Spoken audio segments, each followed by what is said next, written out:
Hello and welcome to my podcast. My name is Melissa Snow, and today we're talking about the Winchester Mansion. So, I like to read, as you know, and then I will relate to you after. What started out in the mid 1800s as a modest 8-room farmhouse in California, Santa Clara Valley has become one of the most recognizable, notorious, mysterious mansions. The haunted house attractions in America and the Winchester Mystery House, as known today as the sprawling and courageous Queen Anne Revival home, was rifle heiress Sarah Winchester constantly in progress and forever unfinishing hobby home that she doubled Lilanda Villa in honor of the religious Spanish roots on her love of Basque countryside. And it just shows a picture of Sarah Winchester, and she's a very pretty girl. As the widow of a William Winchester, whose family employment company, the Winchester Repeating Arms Company, Sarah came into $20 and $20 million inheritance along with 50% ownership of the firearms business. When Williams died in 1881, the fortune enabled her to transform the humble ranch into a massive mansion and hundreds of acres, but it also fueled rumors that she built the home to escape spirits of those killed by the Winchester rifle. Reading on to learn more about these designs of the Winchester Mystery House, well as true motivation behind it. Following the deaths of multiple family members, including her infant daughter, 1865, her father in 1869, her mother in 1880, both her father-in-law and husband in 1881, and her sister in 1884, Sarah left her hometown in New Haven, Connecticut, to make a fresh start outside of San Jose, California. Within just a few months, she already added more than a dozen rooms into her new home with intentions of accommodating her two little sisters and their family for the next 38 years. Reported claim the property would be constantly under construction 24 hours a day, 7 days a week. Sarah designed all the additions to her own despite having no formal training. Constructions ended only upon her death. The mansion in the September 1922, leaving the incomplete and her plans unfinished. What stands today is a 40-story, 160-room, 24,000 square foot mansion constructed mostly out of redwood on less than 5 remaining acres and land in one of the city's most heavily trafficked West Valley neighborhoods. The home has 2,000 doors, some leading straight into blank walls, 10,000 windows, some interior facing 47 fireplaces, 17 chimneys, 14 stairways, and at least one of them which leads up into a ceiling, 40 bedrooms, 2 ballrooms, 1 complete and unfinished, 13 bathrooms, 6 kitchens, 3 elevators, 2 basements, and a wooden panel veterans inspired dining room. Wow, that's what it says.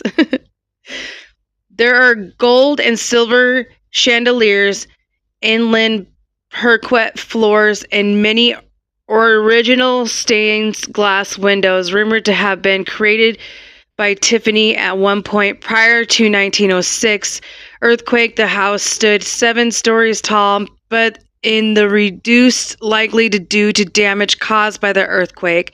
In fact, after the earthquake, Sarah all but stopped work on the farm wing of the house. Luckily, the home was spared total destruction during the 1906 and 1989 Luma earthquake because it was built using a floating foundation, a design that allows the structure to move freely as only matched to the base.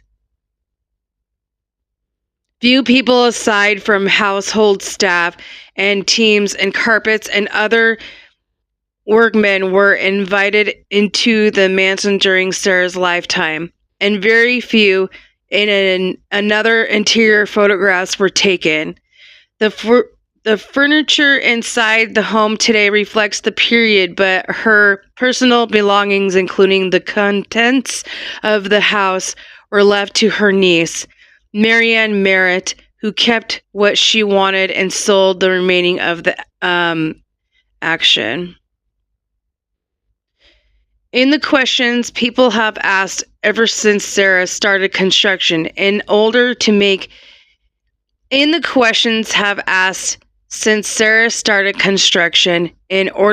sense of the prospective monastery in what was then in real community, rumors began to swirl around her motivations.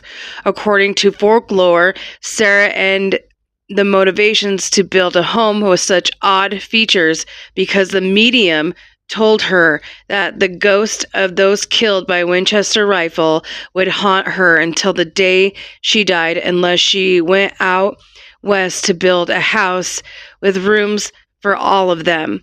Other versions of the story purport that Sarah was driven west because she was being haunted in the family mansion in New Haven. Unfortunately for her, the ghost followed her to California, and she tried to outsmart them by building the rambling home with a tangle of hallways. That was kind of funny, sorry.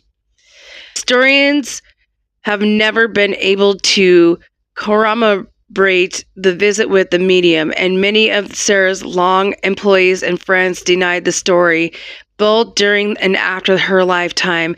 And of course, the truth is like a bit simpler.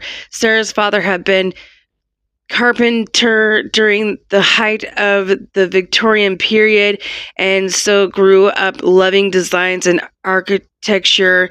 She later subscribed to many magazines and journals in the subject and taught herself to do some crafts. The rumor only grew after her death when the property sold actions to private investigators, about 135 million today, just north to 2 million. Wow. It was the lease of John Mayer and Mabel Brown for 10 years period. The couple opened the house up in public in 1923 and eventually bought the property, which is now owned by a private held company and represents their descendants. The home was designed historical landmark in 1974, and it is listed in the National Register Historic Place.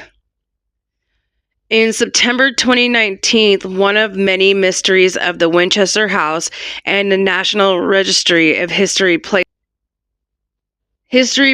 refers to it, was solved during restoration work. History Places refers to it and was solved during the restoration work in one of the many dining rooms, according to Times Union. Workers were removing parts of the wall when they noticed something particular and beautifully preserved, an envelope tucked inside 100 years ago from the Pacific American Directive Company. This discovery confirmed something that many historians had about. The discovery confirmed something that many historians had a hunch about. The true artisan who made its incapable stained glass windows recently architecture history Jim Wolfe dug into the mystery of who actually created them. He landed on the answer, and the actually glasswork John Mallon. Well, turns out Mallon owned Pacific American Directive Company. Case closed.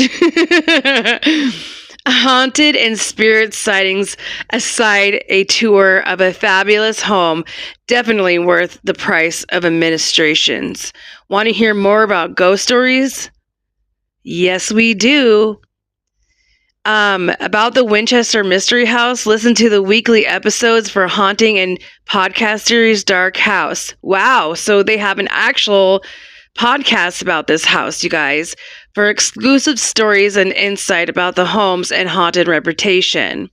That is pretty cool. I did not know they had a whole story, like, telling session about that. That is amazing. Well, what I know about Sarah Winchester is she was really young. She was the only one left besides her sisters.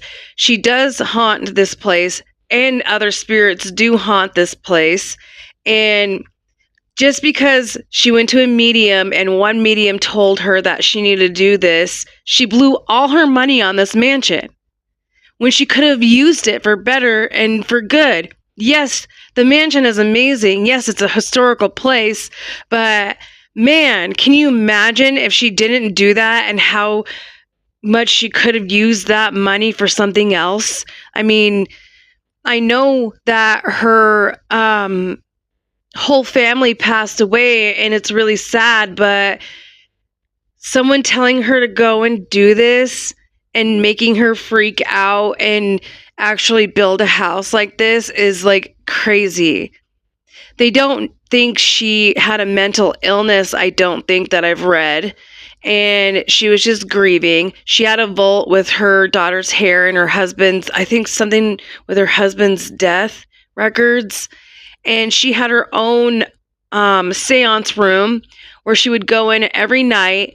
And then she was not able to get out that door, so she had to go out a different door. And then she would go upstairs. They have this upstairs where it's like a triangle where sound goes all the way up into it and you can hear yourself. I've seen so many documentaries on this. I've seen the movie. I want to know what made someone tell her to do this. And you don't tell a grieving woman that's hurting that's going to happen to her. She doesn't go and build a house, you know. I wish she would have went and saw another medium. I wish she would have just not have said anything to the medium, but I know that the reason why she went is because she was upset and she wanted to know what happened to her family, you know. So I don't know the whole story on Sarah Winchester. What I see is what you get. What you get is what you see. And I would love to go to this place. I would love to take a tour. I would love to do an investigation. I would love to do a necromancer app in there. I've seen so many people go to this house and investigate. I want to be one of the top people to investigate this house. You know, it's going to be the awesomest thing ever. You know, I love ghost stories and investigations and just being in the paranormal. And I mean, when I was talking to my mom about this, she told me, you know what? You being in this paranormal and the whole ghost thing really suits you. And I was like, it does. And she's like, yeah. And I was like, why? She goes, because it's just who you are. You see ghosts, spirits, and all that stuff, but I just want you to be careful, you know? So I'm being careful, Mom, okay? But anyway, back to the Winchester mansion. Yeah, so she moved out to California, and then she built this house. It was such a small little farm town. I will show a picture of what it looked like before and after, and get some more information and put it on my podcast for you guys. But yeah, so that was a story, a brief story of the Winchester mansion with Sarah Winchester, and she owned the rifle company, the Winchester Rifles. And I'm sure there was spirits with her and her husband, and I can't say that they should have blamed it on her, but people are people and guns are guns. It's the person picking up that gun and using it into a really bad advantage on their part. So don't blame the gun, blame the person and their mental health. And don't come at me for saying that, because it's true. The gun didn't get up and walk and do that to itself, So with Sarah Winchester, I really feel for her, and I really care about this story because it makes me sad that she lost so many people in her life, and I wish she would have went things differently with her money, but one medium told her to do something, so she did it, and I feel bad for her. So anyway, that was the end of my story, and I want to let everybody know to watch out for our couple investigations, doing our overnights. I talked to the owner to the shop of the antique shop on Monroe, and I caught her outside, and her employees told me to go get her before she left. She was busy that day. She couldn't tell me anything, but I am calling her this week. I'm getting in an interview with her, and she's going to let us come and investigate the shop and see what happens after that. Hopefully, cross your fingers, guys, and that will be live on here if it happens. And when I talked to her, she sounded like she was really interested because she wants other paranormal investigators to come in and connect, and there's been a few that she knows in my town that she's really wants to work differently with different people and keep them around, and so she wants to see what new people have to say. So we're the PNW Banshees, which we were that's Pacific Northwest Banshees. I have a group of people that I'm going to do this with, and then I do my separate podcasting, and you see it here, and I do my own separate investigations, and you see it here. I go with my friend Alicia, and she's supposed to be joining in with the whole podcasting thing with me still. And if I haven't gotten back to anybody, please forgive me. I will eventually. There's a bunch of people that I'm trying to talk to all at once on here, but yeah. So thanks for joining me. I hope everybody has a great day and night, and I just want to say thank you for joining me, and follow me and and we'll see you guys in my chat and see you guys live. Peace out, everyone. Bye.